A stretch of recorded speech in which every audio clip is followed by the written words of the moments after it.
We're going to find out pretty shortly, Yovi. Here comes game 4 right now. He sticks with d4, and they play, so far, same opening as the first game. Oh, we have an Imzo Indian. I haven't seen a lot of Imzo Indians this tournament. Yeah, well, this is actually a sign from Denis that he wants to shake things up. Denis traditionally favors opening up with the queen's pawn. So now we're going to be in territory where things are going to get sharp. And look at this. Magnus, he doesn't actually go in with the queen's pawn. He challenges in the center with the c-pawn, and decisions to be made here.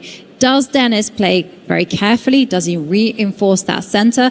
Does he go for some other idea, something that he particularly likes, which is to develop the light squared bishop, fianchetto it, or will we see more aggressive going into the center? Yeah, typically the aggressive way for white to play in this position is to play g3 and fianchetto the bishop, which I think is to Denis's liking. So I expect Denis to play g3. Seems like he's not super familiar with this position after c5. Maybe he was expecting d5 and getting those more normal queen pawn openings. Instead, Denis plays a surprising move, surprising to me. Takes the pawn on c5. Little shrug of the face from Magnus, like that's not the most common move. Now, black can play aggressively with either knight e4, queen a5, or simply castle or take the pawn back on c5 and play sort of a more boring, standard way of playing. Let's see what Magnus is in the mood for. Yeah, and Magnus has his choice. As you mentioned, you can develop the knight, you can also castle, and you also can take the knight. We've seen the triple pawns once before. Why not see it again? That's also a possibility. You can also just simply recapture. Those are the main moves. Magnus is a very principled guy. I'm expecting that he just goes with his knight to the edge of the board. But, ooh, Magnus just trying to remember the theory. Yeah. Yeah, it's funny. Chess has so many possibilities. Even on move 5 or 6, players can be confused, not really in their main prep. And advantage Lazavik if Magnus can't bang out a few dozen moves in the opening of his prep, get an equal position. Magnus makes another move I didn't consider, just developing his knight to c6. He wants to take back on c5 with his bishop instead of with his knight, as you were suggesting.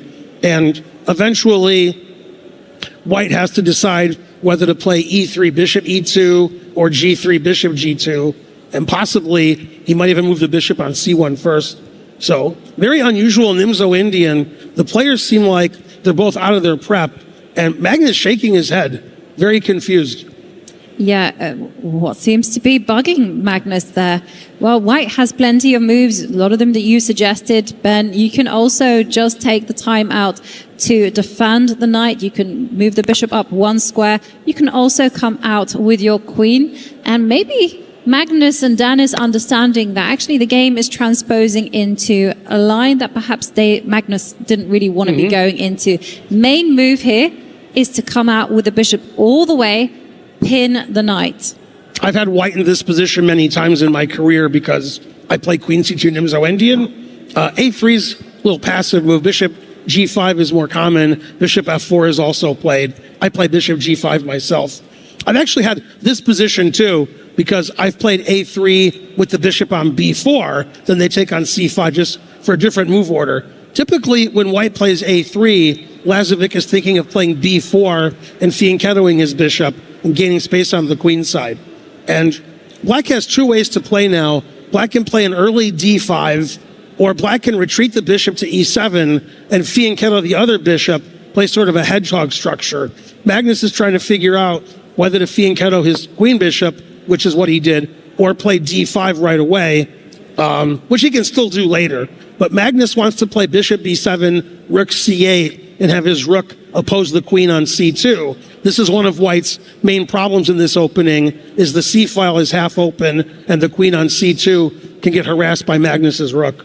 And ironically enough, Denis's heart rate is actually at a low, because usually we see him around about 120, 130 mark. Now he's down to 110. So he's feeling kind of calm. He's managed to unsettle Magnus. Magnus is the one that has used up some time in the opening, and now big decision for Denis. Remember, Denis must take a decision quickly. He can continue as he started, just pick up his queenside pawns and start harassing the dark square bishop, or he can come out and set a pin. And he goes for another move. Okay, this is normal as well. This is also good. But at some point or another, you have to do what is necessary. And here it comes. That bishop is now going to place itself on the longest diagonal on the board. And now Magnus, he is fighting a space disadvantage. He needs to react. Yeah, I think I probably had white in this position before just by transposition because I play Queen C2 so often with white. And often my queen has to move away from C2 at some point before black gets to play rook C8 and D5, and my queen is misplaced. The queen sometimes goes to B1 after the white rook goes to D1 first, or the queen can go to B3. Right now there's no threats. Magnus just castled. So black can play bishop E2 and short castle, put the rooks in the center, and with more space on the queen side, white's slightly better position for white. So Denis should be pretty happy with the result of the opening. Exactly. So let's just put it on the board, exactly what white wants to do. You can go anywhere you like with the bishops. You can step up 1 square, even 2 squares. But either way, you're going to be castling the king to the right and just taking the center with the rooks and just arguing and saying to black, hey, you don't have so much space, and there is going to be an opening up of the center eventually. So I think it's a good position to have when you're in a must-win situation with the white pieces. No, if I was white here, I'd be happy if I was Denis. Denis has a position where he can get a slight advantage. Magnus is a little passive, not clear what black should do. And Magnus has to make a decision in the next 3 moves whether to play D6 or D5. And it's not clear what he should play because it leads to different kinds of positions. And I'm not sure what Magnus is going to do. D6 is more of a long game, playing a hedgehog kind of pawn structure we talked about yesterday, where black's pawn's just sitting on the 3rd rank. D5 is more aggressive. Magnus isn't making the decision. He's moving his queen to B8, getting out of this place of the rook. The other rook can go to D8. Magnus isn't going to decide for a couple more moves whether to play D6 or D5. But Magnus doesn't seem very happy. He keeps shaking his head. I think he knows that he's slightly worse and that white has more space on the queen side. This isn't the opening kind of position that Magnus wanted. Yeah, one of the problems with this type of position is as white, you're looking actually to unleash the dark squared bishop. So moves that you want to be doing is jumping in with your knight to perhaps the G5 square, or maybe moving the knight to E4. If you manage to transfer the white queen and pick her up, put her on the right side of the board, that is going to be a fearsome attack against the black king. That is the theory. Whether it will be done, as we see these 2 little luxurious take care of your king moves being played. I like luxurious. I wasn't thinking that, but that. But there's the kind really of moves that you make after you completed development, and still no concrete decision from both sides, except there is no longer going to be any attack towards the black king because the white queen has stepped off that diagonal. And here it's going to be again another long game of maneuvering. Yeah, and I've had these kinds of positions a lot with white. The C4 pawn is often weak, so I like the queen on B3, bishop on E2, protecting the C4 pawn. Magnus plays queen A8, lining his queen and bishop up on the long diagonal. White played rook D2, which indicates he wants to double rooks on the D file, putting pressure on D6. Typically, white plays bishop F1 at some point, defending the G2 pawn from the queen and bishop. But Magnus doesn't let him play bishop F1. Magnus plays knight B8. He's going to reroute his knight to D7 so that his queen, rook, and bishop on the queen side aren't blocked anymore. The knight usually wants to be on D7, not C6, because the knight on C6 is blocking all of black's pieces. So Magnus maneuvering his pieces around, slightly passive position, but as I've had problems my whole career, hard for white to do anything here. White has more space, but how do you increase your advantage? Well, I gotta say, black's position is like a spring that is waiting to uncoil, right? So now the knight is gonna get rerouted, maybe even go and step next to its monarch just to hold it in complete defense. And then the whole thing is that black will eventually break forward in the center, and suddenly this queen and bishop, beautiful battery, is going to be pointing at the light squares. And I'm going to say that Black is completely fine, despite the fact that that queen is there in the corner. We don't advise that queens are living their best life on the edge of the board. And, okay, the rook steps up. What is Denis's plan? And Magnus just keeps on playing the waiting game. Yeah, typically Black plays a6 earlier in this structure to stop White from playing knight b5. But Magnus wasn't worried about knight b5 because then he would counterattack in the center with d5. So White played rook d4. Not really sure what White's plan is. He could trade White squared bishops with bishop f3. Okay, so he did. But I'm not sure that gets him anywhere. Black doesn't mind trading and being slightly passive and solid and awaiting developments.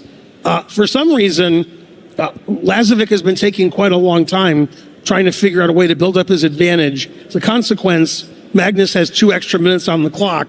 That could be important later in the game. We can't have this happen every game, Yovi, that Magnus is ahead 1, 2, 3 minutes on the clock. That's not going to bode well for Lazavik. No, and there you're seeing Magnus, he's maximizing his queen. She's moving forward. The target is that weak pawn, the pawn that cannot be defended there on c4.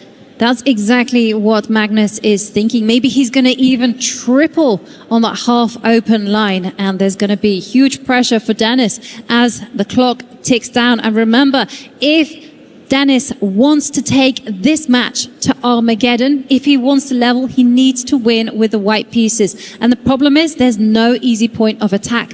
Everything in Magnus's position is well defended.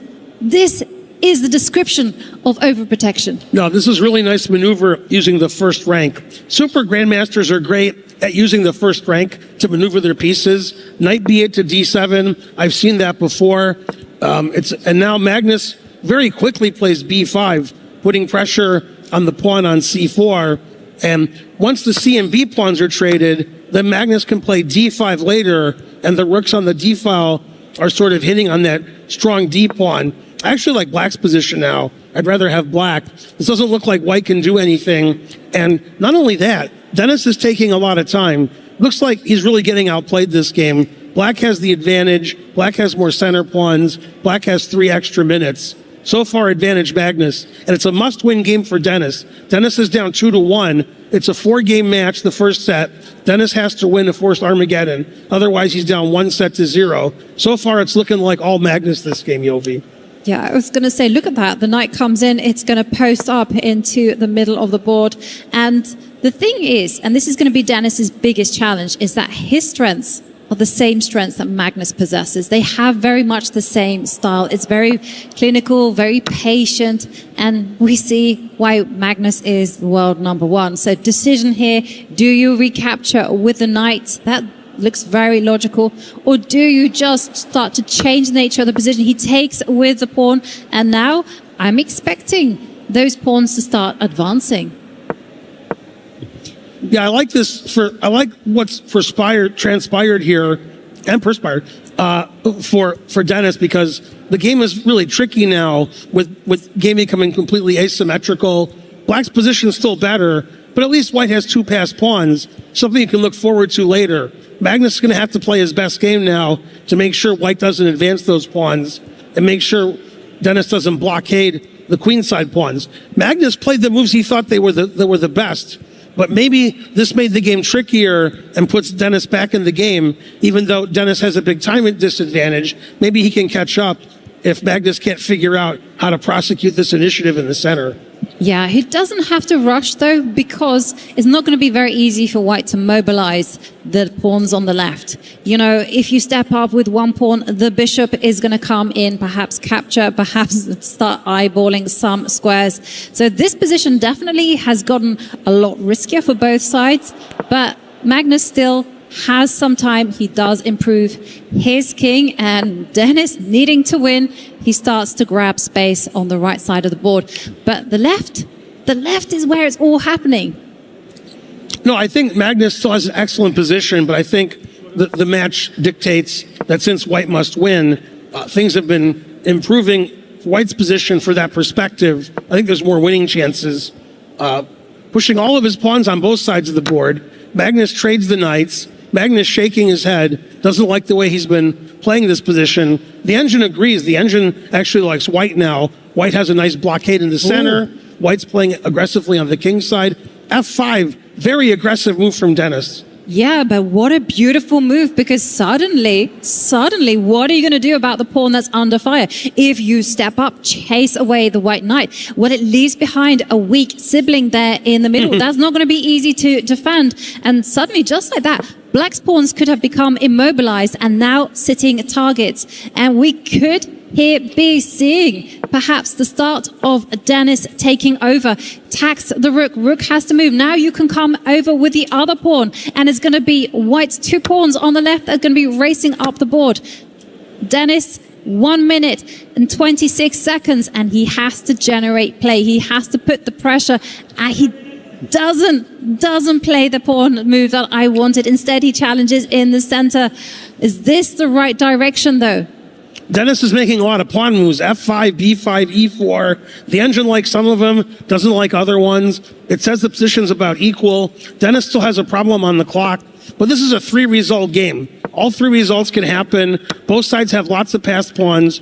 Magnus sacrifices the exchange, getting rid of white's dangerous passed B pawn. Now black has 2 dangerous pawns. Magnus is pretty happy with himself. I think he likes his exchange sack because he has the beautiful pawn duo on D4 and C4. Exactly, and he's going to take over because it's not about what the pieces are, it's what they do. And take a look at that pawn center that Magnus has. They are primed and ready to advance. And Magnus doesn't even have to rush. He can do things in his normal trademark style. Just start improving the king. He can also improve the knight. It's going to be such a difficult task for Denis to win this one. Magnus advancing the pawn. So maybe Denis can do the same in turn. Maybe he can sacrifice some pieces. Boy, Magnus is really excited at this point in time. He's really yelling at what's going on. C3, the D pawn is pinned. The D4 pawn is pinned. The bishop on C3 is pinned. Everything is pinned to the center. There's a lot of tactics. King E8, the engine likes that move, defending the knight. We couldn't take the bishop on C3 because the knight was hanging. Now both sides have passed pawns. But definitely, I got to say that Denis is improving his position as he's gotten rid of black's biggest asset. But we're seeing Magnus, he's just holding firm. He does have plenty of material for that sacrificed exchange, the rook, and now the rook coming down. I mean, he's got a lovely fortress going on, and just take a look at Denis's time, under 30 seconds. Yeah, I was just looking at that. 27 seconds. Magnus has 1:49. The position's about equal. Black has more than enough compensation for the exchange. Magnus is putting his knight in on F4. Magnus has the better king with King E5. The engine says Magnus is taking over now. White's rooks are really terrible behind all those pawns. All of White's pawns are hanging. Magnus is now winning on the board and on the clock.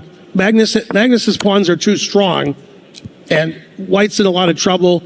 Here comes the F pawn. Here comes the D pawn. Here comes the black king. As we like to say, black is a king ahead. White's king isn't playing. Black's king is on the 5th rank. And there comes another one. A beautiful bishop C3. block. Beautiful move. Yes. And several seconds left. Lazavik didn't see bishop C3. Lazavik resigns. Magnus wins. Really complicated game. Lazavik had his chances, Yovi. Well, Denis definitely had his chances there. I mean, at some point it was looking really complicated with passed pawns galore. But Magnus there in the end showing his class, sacrificing his rook for the piece and the pawn and getting such good compensation in return. And you just see how he levels up when the clock starts ticking down. Yeah, basically the secret to EWC, I figured it out. It took me 2 times coming here to do it. Don't get paired with Magnus. That's the secret. If you don't get paired with Magnus, then you're okay. Yeah, and Magnus still keeping his untouchable record alive. He hasn't lost a single game in this event. This tournament's unfair because Magnus doesn't get to be paired with Magnus. He gets unfair pairings.